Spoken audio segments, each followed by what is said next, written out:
Cool. All right. How is it going, everyone? Welcome to another episode of Forward Thinking Founders, where we talk to founders about their companies, their visions for the future, and how the two collide. Today, I'm very excited to be talking to Steve Odell, who is the co-founder and CEO of Tenzo Tea. Steve, welcome to the show. How's it going? It's going awesome. Thank you for having me. I'm really excited to be here. Yeah, thanks for coming on. I got 10 times more excited for you coming on when I saw the Tenzo Tea pop up in my local coffee shop. I'm like, oh my gosh, I'm Yeah. literally talking to this guy in a couple of weeks. So I'm super stoked to have you on and dive into what you're working on.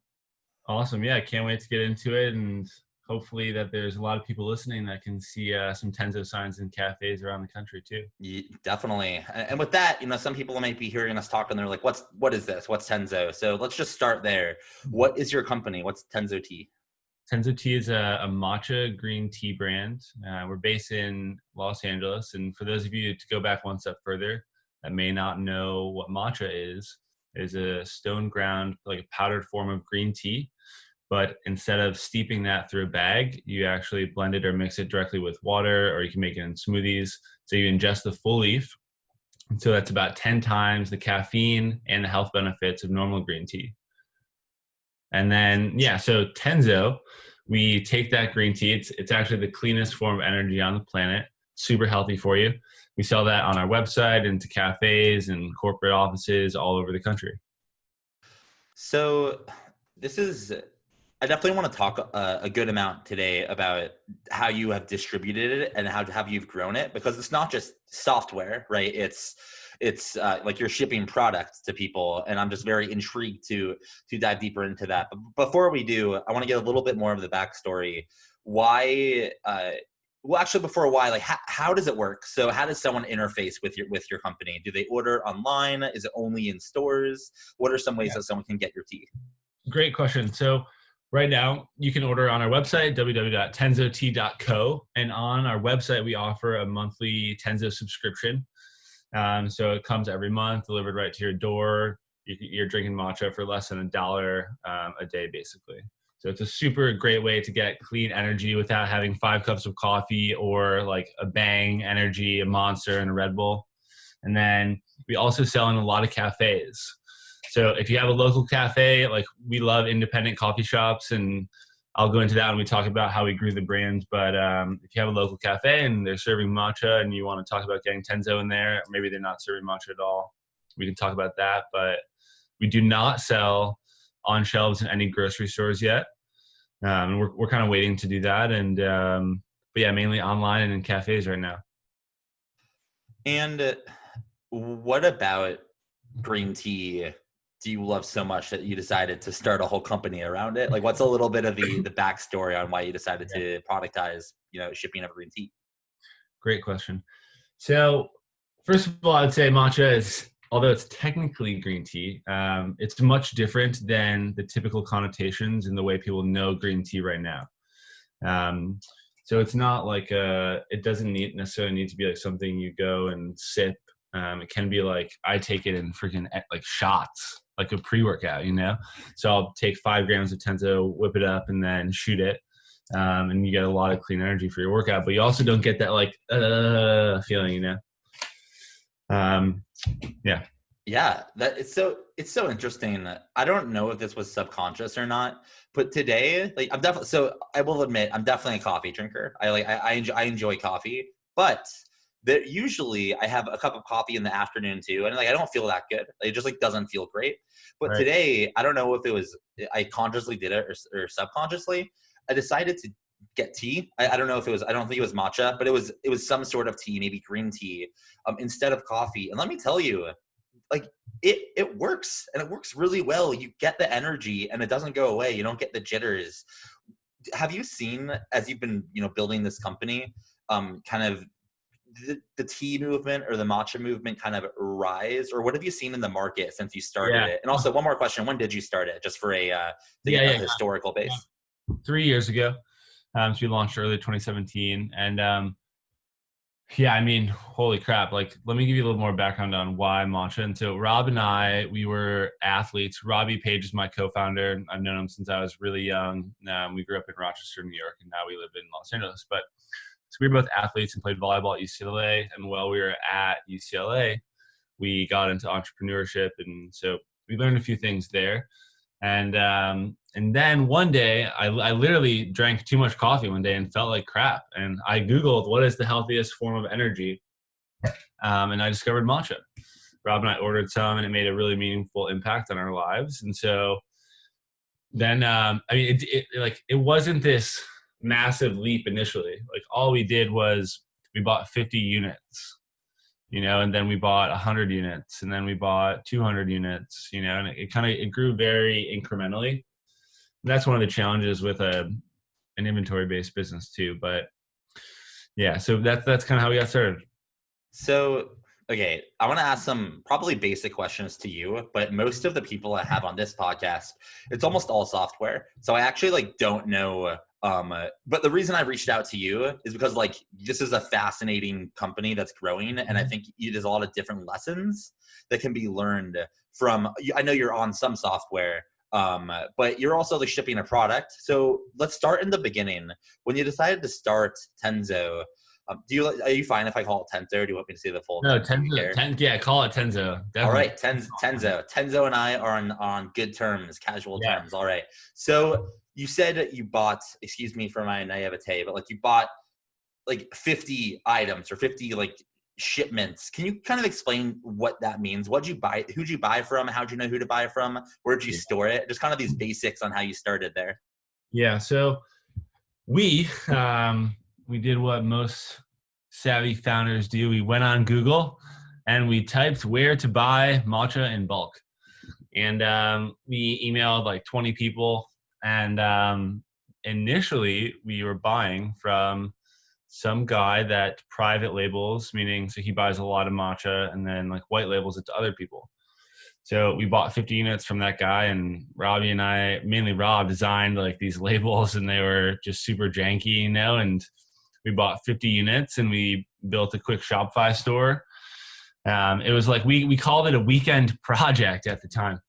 And we built the Shopify store, and then we got the 50 units sent from Arizona to our apartment in Long Beach, and stored them there. Orders came in and shipped them, and I would walk a few blocks to the post office and ship them out.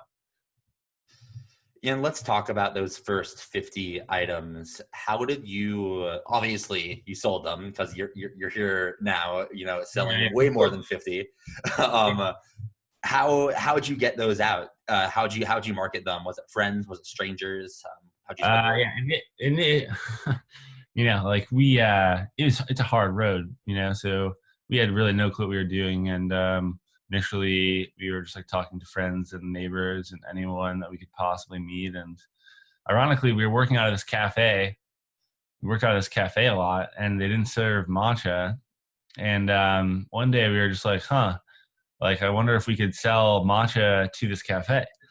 And so then it was wow. And then we did. And then from there, it was just we slowly got more and more e-commerce orders. And then we learned about paid acquisition on social, and then how to build an e-commerce engine and how subscription businesses work. And at that same time, we were going door to door trying to close these cafes. And then what the cafes eventually become small chains. And so once you're in 50 cafes, and you go to the next smallest chain, that's a 3 to 5 location business, and you say, hey, we're crushing it in all these small locations. We think we could handle you guys, yada, yada. And then you get 10, 3 to 5 chains, and it just spirals up. And I want to jump forward a little bit we're going to go back, but for now, so SIP. So SIP is there's multiple SIPs in Phoenix. That's, for people that don't know, which is pretty much all of you. SIP is a coffee shop. There's 2 locations, and it's they're legendary in Phoenix. So for SIP, this is probably, well, 2 questions. One, do you know what SIP is when I mention it? And if not, it's fine. But so how did you get SIP? Was it an automated? Did you walk into SIP and sell? How'd you get someone out of state? Yeah, there you go. So this is the beauty of the internet. So search engine optimization and online funnels are a really key thing. And so we're pretty good for the wholesale and bulk, but we have very good SEO for our normal e-commerce site. And so a lot of it's just it's automated. We're not going door to door anymore. And And we've opened up quite a few pretty big distributors, and they're taking away a lot of the legwork for us there. And I want to get deeper into distribution, but just on a higher level, you started this company 3 years ago, approximately, and it seems to be doing very well and getting, from at least from my perspective, like decently big. How are you surprised potentially by the growth, or do you know it was going to happen? You just have to execute. Like, how do you feel about your growth rate right now? Not the specific rate, but like, are you surprised that this all has happened? Yeah, I mean, to be honest, dude, it's like everyone in their life, I feel like thinks like, oh, I'm gonna go and do these great things, and so I was one of those people that wanted to try and do great things. And but like when you start, you don't really know, but I've really given it my all. Like I work very, very hard, and I'm super focused and super disciplined. And I think if you combine those three things with a little bit of luck and good timing, then you can get a really, really long way. And that's kind of what we did. And it's really been like a fairy tale journey. And so we're doing like 300 plus. We've done 300 plus revenue growth every year for 3 years, well over 7 figures. And it's just, I mean, 2020, I think, is also looking really, really good. So kind of with those type of numbers and that kind of growth, I'm very interested to see how you think about investors and VC. You could probably raise from anyone you wanted to right now, with where you're at. Do you want to raise money, or are you trying to bootstrap it the whole way? How do you think about that stuff? No, yeah, I mean, okay, raising money is a crazy game, and so we've raised over 7 figures as well, and but no institutional money. That's been like largely one, we didn't have any connections when we first started. So like, like two guys from Rochester, New York, we worked really hard to build up really robust networks of financiers and private equity, and angels and just private investors too. So we've built a lot of really good relationships and been able to do that, in a very strategic way. It was very non like pressured either. And but then also, like, when you're running an inventory-based business, you can finance large POs, or you can do invoice factoring too. So that can cover some of your cash needs if you are growing really, really quickly. But yeah, I mean, we might raise money from VCs one day. But I don't know if that's the thing. Like, there's some really established firms that do CPG and food and bev. So we'll probably just utilize one of those. And this is going to be another one of those potentially naive questions, but keep it coming. Yeah, would you consider Tenzo? Are you a D2C company? I've heard this D2C thing pop up. Is that you? And if not, how would you categorize yourself, if not D2C? Well, we are in some sense a D2C company, definitely, because we sell direct to consumer online. But I would consider us more of an omni-channel business at this point, based on the way that we sell and the channels that we sell to. We also supply other brands with matcha products and create them with them too. For example, Snow Monkey is an ice cream company. We make them a matcha ice cream that's one of their top selling SKUs that's sold in thousands and thousands of grocery stores all over the country. Okay, so now, that makes sense. Now I definitely want to take a fairly deep dive into your distribution, high level right now. How, like, I don't even know what to add. Like, how many channels are you working? And how do you, just tell me about your distribution, and then we'll dive deeper after you go high level. Let me give you one bit of background information that might help you frame like how to think about Tenzo as a business. So matcha is a lot like coffee. So people like coffee really for 3 reasons. It tastes really good. Like everyone likes coffee, any type of coffee things, it tastes really good, yada, yada, yada, yada. Also, it's a really good flavor. So that's different than taste, because flavor means you can mix it with a lot of things specifically, rather than it's just good as one thing. So you make cakes and ice creams and all sorts of treats and confectionaries. And then it also gives you energy and caffeine. People are addicted to caffeine biologically, yada, yada, yada. Matcha is very similar. So Japan, and in Japan, they have as many different treats and ice creams and all these candies that are matcha flavored. It also tastes great and you get caffeine. But the difference with matcha is that you also get a lot of health benefits. So, with that base, if you look at how coffee is built in the, like, let's say the US, it's mainly sold in like shops. It's in grocery stores and K cups and ready to drink products. There's also 10 $50 million coffee companies that sell D2C online. 10 $50 million coffee companies online. There is That's crazy. $0 matcha companies online as of today. And so the thing is, like, we are trying to pick the best channels that are the most efficient for the business to operate, for us to grow on, that we can operate the most cash flow positive on, all these things that build the best brand, yada, yada, yada, that have the highest leverage, that are best for the future. And we're picking the best one. So those three for us have been direct to consumer. That's the D2C, e-commerce, food service, which food service means they're actually making a matcha drink and then serving it to another customer. So we sell to this business owner who then makes the matcha and serves it. And the third channel is that bulk. So that's when we make a matcha ice cream or whatever. Got it. So you have a machine. You have a well-oiled machine. So when I guess when you think about just marketing in general, not necessarily distribution, like how you get the tea literally out to, actually, I'm catching myself. I say distribution. And usually when I say distribution, because usually I say it to software, be like, oh, distribution, it's Facebook, it's this, it's LinkedIn, it's that. But because of the type of company you are, distribution is just how you get your product out physically. That's so interesting. Exactly. Okay. So then now I'm curious about, I guess, the growth channels that you use now to just spread your brand online. I know that we'll go into LinkedIn in a second. I definitely follow you on LinkedIn, and you are incredible at LinkedIn. So we'll put that on the shelf for a sec. What else? What other ways do you spread the word outside of word of mouth, which I'm sure you get a lot of anyways? Yeah, this is a good question. And we've done a lot, like we've tested a lot of ways, but right now we are just really focused on building a good product that people want to talk about.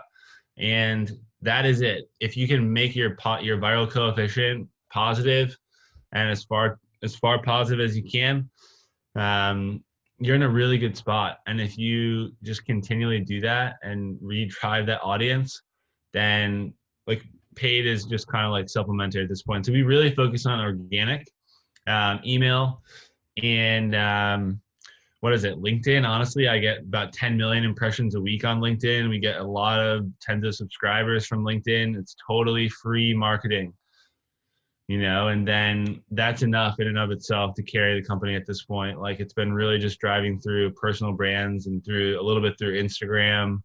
And then we do spend on paid, but it's just like retargeting. It's not like we're creating these crazy viral video campaigns or we're running like super intense ad campaigns. You can look at our Facebook ads, you can see them. We just don't do it at this point. It's just really retargeting. And then everything else is organic and focusing on product. Yeah, I know you mentioned earlier that you might take VC, you might not, but I'm telling you, like, I feel like that's kind of like I'm not a VC, but I know a lot, and that's kind of my world. And they would eat, like, the way that you're talking right now, they would just eat this business up in the best way. Like, you're doing everything, I feel like, how you're supposed to do it. Like, and it's not that common. So just bravo on the business that you've built. What's next, I guess, is not necessarily 10 years from now, but just like the next month. Like, how do you think about where to spend your time, and where do you spend your time management? Yeah. I'm a hardcore systems and ops guy. Like, the way that you described Tenzo, you're like, you've got a machine. In my head, I was like, oh yeah, I love that. Because that's exactly how I think about the business. And so I build out these like Excel models and Adobe Illustrator files actually that just map everything that's going on. And then I operate the company, basically assigning costs and times to all those variables, and then chopping them down as fast as possible, as like basically all out assault on improving the machine. So, I mean, that's how I spend most of my days. And that comes from basically picking the highest leverage kind of lever in the whole machine and then attacking it. That's what I do every day. So you're at a place where I feel like, I mean, I could be wrong, but I get the feeling that you're not necessarily like in the business, or you're working on the business, higher level stuff. How do you, and ultimately every second you invest into the business, you like, is time lost, right? You want to make sure it's a good investment. Yep. Just like, how do you think about just your time? Not so much the fact that it's valuable, because I know it's valuable, but what are the key activities that you think you spend your time on now, other than potentially just like managing finances? Like, what else do you think about and allocate resources to? Yeah. I don't know, man. I like to go freaking huge, like big, like just take as big of swings as possible. I'm a college dropout. Fortune favors the bold. And so I'm looking at the matcha market and trying to make decisions that are going to make the company do 1,000 X's. So I want to go up to bat. And when I bat, I want to hit 1,000 home runs. So I want to partner with Jeff Bezos and LeBron James and the Chainsmokers and hire world-class employees, partner with Lululemon and all this, like the biggest things, that are possible, and partner with large CPG brands to make matcha products with them. Get them to put Tenzo on the brand, that kind of thing, It's like, and then with that, we'll be launching a bunch of like new products soon. Not soon, but over the coming year or so. Where do you get your moonshot attitude from? Can you track that somewhere in your childhood or early adulthood? Where does it come from? I think I can, like everyone's got these hypotheses about their lives, and like hindsight's it can clear things up, not always, but I am. So I don't know if you know this, but I'm the youngest of 5 boys. So I have this, and the closest brother is 10 years older. So I have a very unique childhood in the sense that I have older brothers that were teaching me things that were a lot further ahead of my biological age. And so when I would go to school, I was like just very smart and I was good at sports and that kind of thing. And so I was just like, I built up a very like large sense of confidence in myself. But when I would go home, conversely, I was 10 years younger. So I was smart, I was dumber and slower than my older brothers. And so like, I didn't win at anything when I would go home. I remember when I was 11, I beat one of my older brothers at bowling. It was the first event in the whole family history, my first 11 years of life that I had won at something. And yeah, so I have this very weird psychological complex where I have a lot of confidence, and that's the moonshot attitude. But I also have this like poor man's mentality where like, I am the youngest of 5. I'm a fighter and someone's out to get me and I need to like make my mark on the world in a sense. Let's dive into that last point. I definitely align with that. And there was a point maybe just 3 years ago where I had this attitude that almost negatively that people were out to get me. Like I need to beat you because like you're trying to stifle my success. And it just wasn't true in these cases. Yeah. How have you, thinking about how to phrase this question, like, I guess the word is maturity in just business and in life. Were these skills or these attributes that you have, were they used to be a little more raw, and how did you polish them, if so? And just kind of, what do you think about that whole category of polishing your strengths? Oh yeah. I'm an obsessive freak about this, man. Like now I do a lot of more advanced stuff, but when I first started, I read a lot. And when I first dropped out of school, I was really hardcore about it. So I created this agenda, like the ultimate entrepreneur. I was like learning how to program and studying calculus and building websites, and just doing the most advanced possible stuff as possible.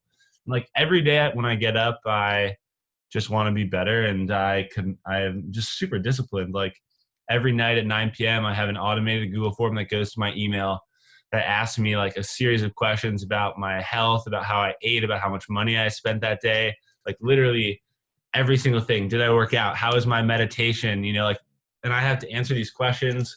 all this stuff spits out into a Google form. I have a separate form that comes weekly that tracks everything on a Likert scale and then spits out graphs over time. I also have 100-year plan in a Google sheet of my life over 100 years and all the things I want to do, the investments I want to make. Yeah, and then all of that is backtracked into this other Google sheet where I have all my values and beliefs listed out for the world and what I want to do and see, all my goals and dreams and as big as possible. And then I have a very clear idea of what I want. And so I just say no to a lot of things that normal people might say yes to. And I'm just really independent and focused on going after them. That's kind of, that was a lot, but it's a lot. No, the bombs are good. It's the value bombs. So let's go out. Like, I feel like you're a pretty futuristic, you're obviously operating in the present, but you have big plans for your life. So let's talk about, let's say 10 years from now, and everything happens with Tenzo that you expect to happen. Like the growth happens and everything in your head, it happens. What do you see your life looking like then? Not so much within Tenzo, but are there other things that you have aspirations to do that you just can't do yet because like you're working on Tenzo? Like, what are you going to be doing in a decade if it all works out when it does? Totally. I mean, a million things. I want to go and work for the UN. I want to go to other planets, write books.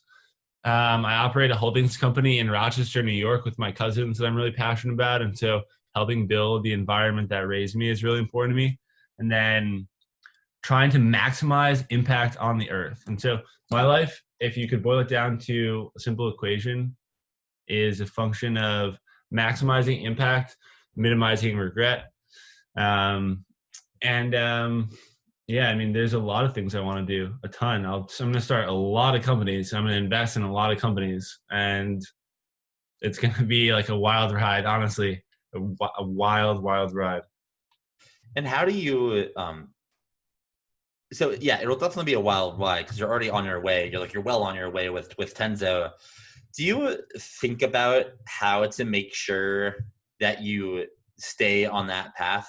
What I mean by that is I think a lot of people, their things are going well, and then all of a sudden they maybe get ahead of themselves or whatever, and then there's like young people like us think like, oh gosh, like that won't happen. Like I want these are all my plans for myself. But like, how do you think about like making sure that it all happens according to plan? Like, does that make sense? I don't know if that question makes sense. It does. I mean, that's why I brought up the point about independent mindedness. Like, greatness is built in solitude. It's not this thing where you let the crowd or the masses or you get sucked to the whim of an idea or a trend. It's like you need to be really disciplined and you need to really think ruthlessly for yourself. That's something that I try to embody, and like I do that, and I don't deviate. I don't do I don't fall into the fads, and I think that's really important. And I also think it's about setting extremely specific goals and milestones. You want to make $1 billion? Well, you can do it. There's a path towards that. You can start with $10,000 and compound that at 10% over 70 years, or something like that. You get $1 billion. But if you want to do that in 20 years, then you have to make a different plan. If you want to have 1 million followers on social media that are engaged, how long does that timeline take? So what I did was I looked at all these timelines, and then I put them all on this really, really large it has a lot of columns, this Excel sheet, and I mapped everything out over 100 years with Tenzo and other businesses and real estate and stock portfolios, what I think the world's going to be doing during this decade, things like that. There's this quote, I think from Steve Jobs, that says you shouldn't hire people. You don't hire people to tell them what to do. You hire people so they can tell you what to do, which ultimately means like hire smarter people than you. But you are extremely intelligent from this conversation, and I feel like you know that, although you're humble as well. How do you think about hiring people that can do just hiring? How have you hired for Tenzo, and how do you look at people who can do the best possible job for the company? Yeah, I mean, I would always recommend hiring the best possible person that you can afford, without a doubt. I know that it's challenging when you're bootstrapping and you haven't raised a lot of money yet and all those things. So that at that point in time, the lever is really more about you. But yeah, like you can't build a great company without having great people all the way around. I think that that's something I also learned from athletics a little bit too, is like even to people that don't necessarily get a lot of playing time, those are the guys that you're training with every single day in practice. And so their habits and their abilities rub off on everybody else. So we've just consistently tried to hire great people. And what's a great person? If you got 10 people that you're interviewing, what's going to be the qualities or the things that you look for in the one that you end up hiring at the end of the day? The highest growth rate human being. That's what I want. I want the person that's going to learn the fastest and grow the fastest. Because over time, that person is literally going to crush anyone that's ahead of them. So I want to invest in people that have really high growth rates. They're not necessarily maybe not the most innately talented, or their current level isn't the best. But if you can grow really fast and learn really quickly, then you can outpace everyone else, especially if you have a lot of hard work and you're really disciplined. And if you're open to sharing, like, how do you quantify that aptitude? How do you know when you talk to these 10 people and one person's like, this person has the highest growth rate? Like, how do you know? Oh yeah, this is a really good question. So there's a really good book on this. I think it's called The Sales Acceleration Formula by Mark Roberge. You know Yeah. this? Oh, I know it. I'm very familiar. Well, if Way asked that question, you got to refresh yourself. So coachability. So if you're looking at coachability, Yes. remember this? It's based on Yeah. the questions that they ask you. And so I can tell like almost immediately or within 5 minutes, not 5, but 5 to 10, like how usually I can get a sense of how smart someone is by the type of words they use and that kind of thing. But type of questions, and then their ability to act quickly on those questions in real life. So I look a lot, and even over time, if you look at certain people around you, who is suffering from regression, meaning like they're going forward and they come back a little bit and then they go and then they come back maybe 10 steps. And then, it's that, you really want people that are like this, just like, and sometimes like I try to imagine myself as like Iron Man, just like shooting past the problems of the world. And like, you cannot phase my personal happiness, my mindset, nothing can come in here. Yeah, I like that a lot. It's funny. So the reason I had that reaction to the sales acceleration formula is actually the first person that Mark Roberge hired is this guy named Dan Tyre.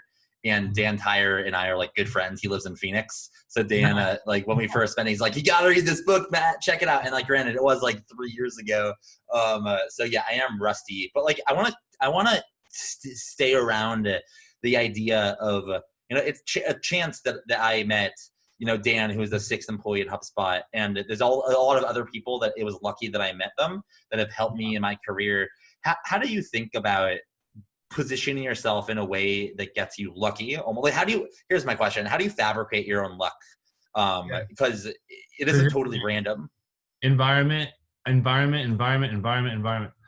There's a great story about Leonardo da Vinci. And he's obviously extremely famous. Everyone knows him. And it wasn't until he moved to Florence that Da Vinci became very well known, because then he was around other artists and they could compare his work, and they could have their ideas could blend.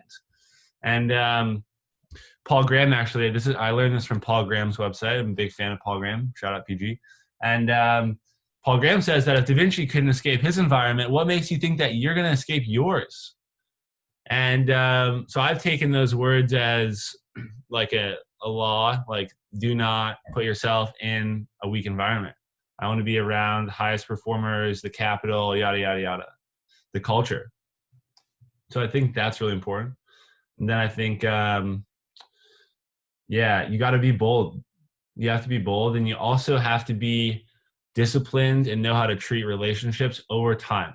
So I cold emailed Michael Moritz, one of the managing partners of Sequoia Capital, 5:30 a.m. 3 years ago. We still email to this day. I was talking to him 2 days ago. And that's just from me sending like Happy New Year's and these random things. And then he likes tea, and that's it. He's worth almost $4 billion, and that scenario has happened again and again and again. And although I have like a big LinkedIn, like I have spreadsheets and spreadsheets recorded of all my interactions with everyone that is important over time.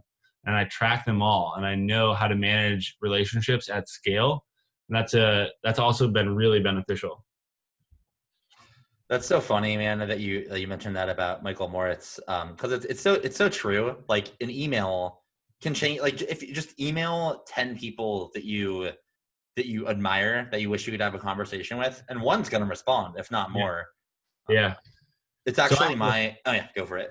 I had a list of all those people, and on New Year's Day, Who was on it? A lot of people. Some big names. Michael Moritz is probably one of the biggest. Jeff Bezos is well known, that's on the list. But so I emailed like 2 people on New Year's, and like I didn't go out. I was like up at 7 a.m. I do the same thing every single day. And then I emailed like 2 people, and they both responded like almost immediately. And then I was like, I should email 20 more people. And then I just got my whole list and emailed like 100 plus people, and it worked out super, super well. And I didn't ask for anything, just like hey, I'm thinking of you. And I cited like one specific memory I had with the person, and that was it. Yeah, that's very relatable. One email that I sent to Jason Calacanis in 2017 led to him eventually investing in 2019. So it's just fun how relationships work, and you seem to have a handle on it. And I actually want to like state it here for a second. Everyone in the tech world is trying to find the next best personal CRM. It sounds like you just made it for yourself. Can you just like? Yeah, dude, you're an Airtable fan. Hell yes, I love Airtable. do you mind going into your setup? It sounds in depth, but I want to hear because I love Airtable. Let me pull it up. Yeah, I got it literally right next to me. It's called Master Contact Space.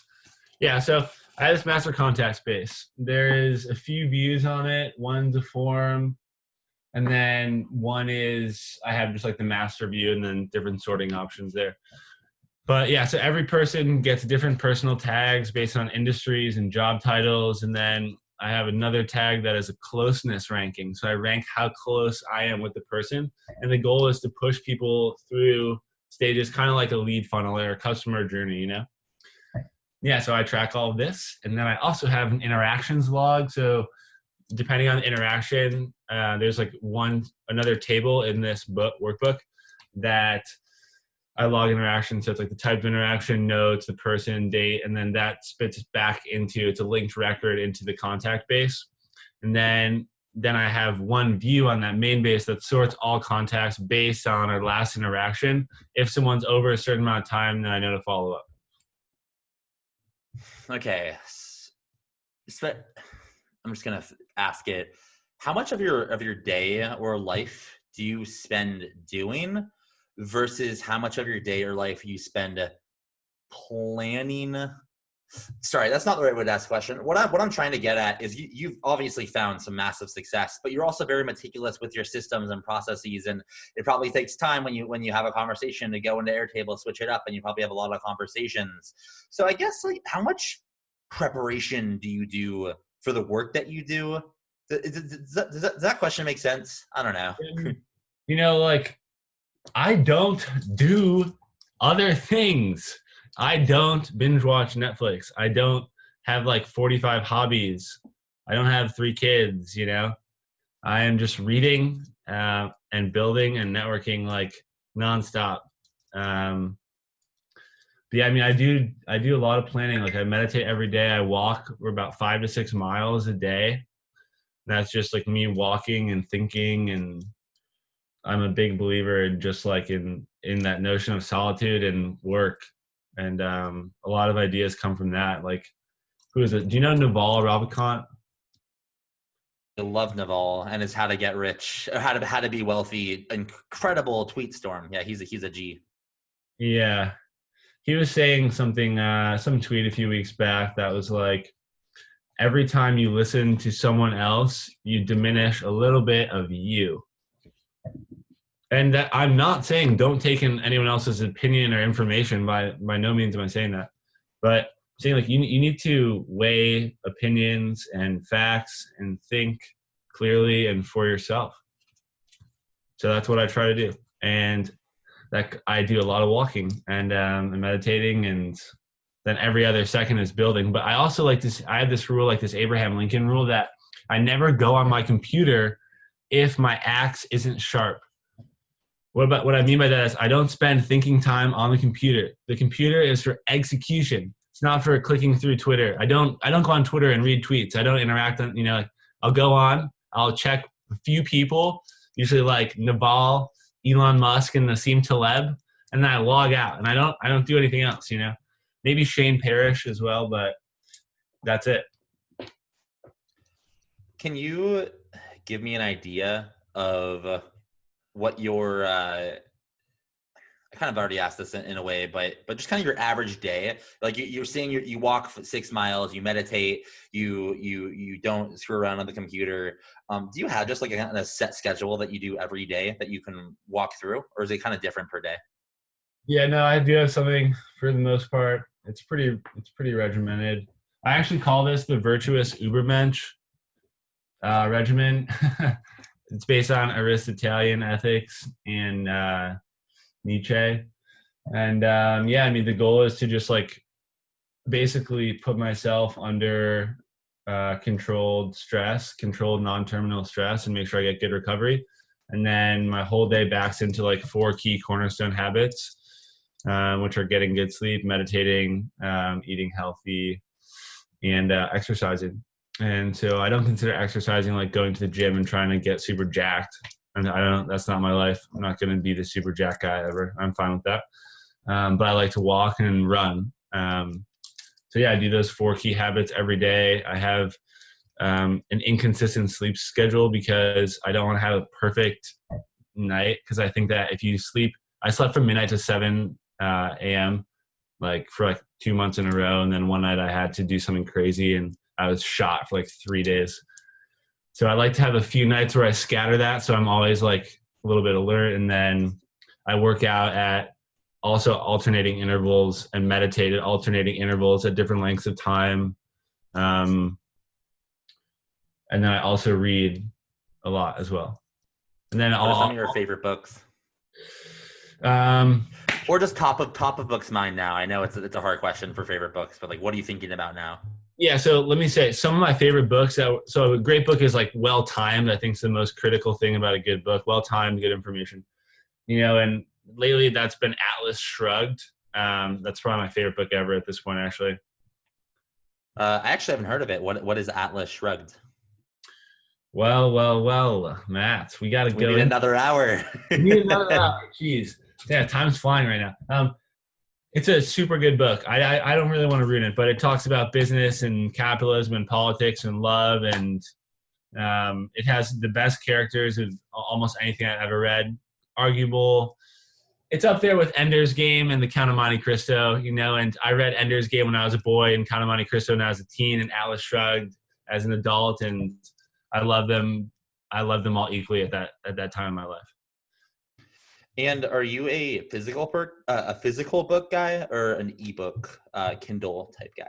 No, yeah, I'm an only physical book guy. That's my jam. All right, so I'm with you on that. And if you can see behind me, I got like a horrible looking bookshelf that like isn't super put together. I'm curious, how do you? It's actually like I think a real question that is people are starting to deal with the problem. Like, how do you store all your books? Do you have a bookshelf? Are they in? Do you not keep that many on you? How do you think about all over? I got just stacks all over my bedroom. Yeah, everywhere. They're all over my house. I have boxes all over my living room with books, and that's pretty much the only thing I own actually. Books and a bed and a computer. I feel like that's what you need for success right there. Books, bed, computer. Minimal other things. No distractions. Don't need any toys. I don't have a car. Okay, so you mentioned a Naval, I believe. Yeah, we are flying. I think it was, you said Naval said, oh no, it's not. one reference that you made was about going to an environment, like being in the right environment. Yeah, Paul Graham. Paul Graham, PG. Oh, I actually have a few questions about that too. But I'll table those for a second. We only have about like 10 more minutes here. But how you moved to LA? That's an environment. Why'd you pick LA, and how do you like it? I love it. It's great. It's I mean, I really liked it because I went to UCLA, and so when I was at UCLA, I met a lot of other kids that were like smart and ambitious, and they wanted to make an impact on the world. And there's a lot of people doing really impactful stuff, and I wanted to be a part of that. And then I knew like LA is the cultural epicenter, arguably, of the U.S., maybe the whole world. You know, with Hollywood and movies, and you can't really beat it in music. So there's that, and there's a lot of good business as well. It's definitely not the tech scene like Silicon Valley, and that's totally fine, understandable. That's not my jam. I'm not an engineer, but yeah, so it's a really good place to be. I think honestly it could not be better. I'm super, super grateful for the friends. We have this like little crew called the West Side Mafia that we are like just a bunch of guys and gals that are building cool companies and doing things. And I have a lot of really good friends that I'm super grateful for. I learn a lot, and they push me really hard. So it's good. Do you by chance know a super talented founder named Stacy Ferreira? Stacy, she sounds very familiar. She was the first guest I ever had on, and she is brilliant. I'm pretty sure she's based in LA. You should, I can introduce you if you want, but if she's down. But she's like brilliant founder in LA. Forge, right? Yeah, and that's her second company. She's like a Teal fellow. Really impressive person. Love that. Yeah, I would love to connect if she's open to it. Stacy, if you hear this. Yeah. Who knows if she listens. Yeah. Cool. All right. Well, a couple more questions for you. So PG, Paul Graham. So this is the man, and Y Combinator is the sole reason I'm into startups. And I think the reason I'm like better than average at them. I'm not great, so I'm not like a successful startup founder yet, but like I'm doing okay, so far. Yeah. What's your favorite essay or top favorite essays by Paul Graham? If you aren't a consumer of his essays, what do you like about Paul Graham? I've read every single Paul Graham essay. They're so good, man. Oh my gosh. I've probably like on almost 10 times. Yep. Read some of Paul Graham's essays. So now you're pulling it up and looking at like the hundreds, probably like 100. I got the basic HTML, completely unstyled list. Oh, it's amazing. The basic UL. Let me see. I think it's this one. Yeah. FR. So it's how to raise money. Yeah. Yep. That's it's the most. When did he write that one? Do you see a date? Yeah, September 2013. Such an insanely valuable post. I know. He's got a lot of really good ones though. Have you ever read the? Oh yeah, go for it. Sorry. No, go ahead. Let me find this one. Did you read the one? I believe it was called something like "How to Buy a Silicon Valley." Like how if you pull enough money in a certain geography, you could potentially purchase not Silicon Valley, but like buy your own Silicon Valley, buy your own density. That was a super fascinating one. Yeah, I know. Some of the thought experiments he goes into are amazing. I want to find. Yeah, I like the age of the essay a lot. I think that's actually very true based on what's going on. Relentlessly resourceful is another really good one. Yep.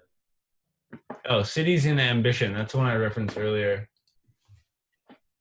I'm going to try to find the one that actually the Cities in Ambition could potentially be the one I'm talking about.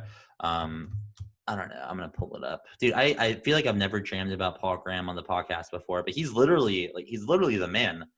The guy actually like the awesome founder that I'm working for right now. So they're like Prenda, the company is a Y Combinator company. And, my boss's boss got the opportunity to meet him. And I just I was so, I'm not, the word isn't jealous, but I'm like, oh my gosh, you met the man. Paul Graham. I know. He's so awesome. Yeah. One of my favorite Paul Graham points though, the fundraising one is that young founders, and I actually didn't make this mistake thanks to Paul Graham, but 1 + 1 = 2, like don't try to raise like don't try to fabricate this story, you know? Like, you can raise money just saying, here's my company. I have a lot of users. They come back often. They're willing to pay this price. We're going to keep acquiring more of them this way. The company is going to be worth this much. You might lose all your money. I don't know. You know, that's it. You know, it's super basic. One plus one equals two. And then the other thing I like from the essay post is surprising. Great essays, surprise. All great pieces of content, surprise, actually. So I like that one. Yeah, definitely. I feel like I'm gonna have to go back and read some new ones. I definitely haven't read all of them. I probably read a fourth potentially. There's so many more. But we're pretty much out of time, which is unfortunate. We'll have to do a round two, in a couple of months or years or whenever. But my last question for you is, although it does seem like you're cruising and you're doing really well, you can always use help when you can get it. And you got all these people listening who know this question is coming. And the question is, how can the Forward Thinking Founders community help you? What is an ask you have for people listening that they can do to help move your business forward? Tell me how we can be better. Like I love feedback, and I want to make something and build products and companies that people love and that they interact with on a day-to-day basis, and they feel joyful and happy and know that they're doing right by themselves and their bodies. And if anyone out there has ideas of how we can do that better, I'm very open-minded. And just thank you everyone for all the support. All right, that is a wrap. We went everywhere this podcast, and the hour flew by, but this is definitely one of the better ones. So appreciate you coming on. Thanks for building an awesome company that we can talk about, and just keep it up. You're doing great stuff in the world. Thanks, Matt. It's a pleasure being connected. Thanks for having me.